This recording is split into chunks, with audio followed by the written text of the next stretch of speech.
একটা বোতাম চাপলেই পৃথিবীর একাংশ ধ্বংস হয়ে যেতে পারে। কিন্তু প্রশ্ন হলো, তাহলে কেন পৃথিবীর ইতিহাসে মাত্র 2বার পারমাণবিক বোমা ব্যবহার হয়েছে?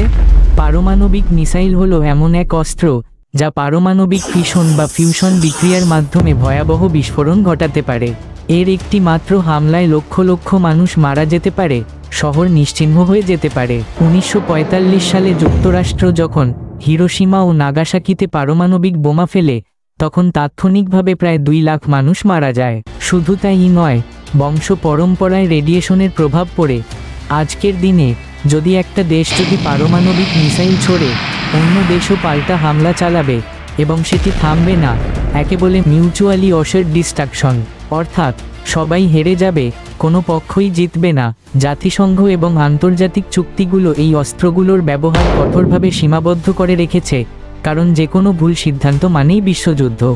পারমাণবিক শক্তি একদিকে যেমন ধ্বংস আনতে পারে, অন্যদিকে তা শক্তির উৎসও হতে পারে যদি তা সঠিকভাবে ব্যবহার করা হয়।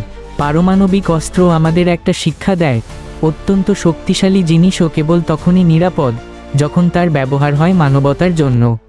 ধ্বংস নয়, শান্তিই হোক শেষ সিদ্ধান্ত। আল্লাহ হাফেজ।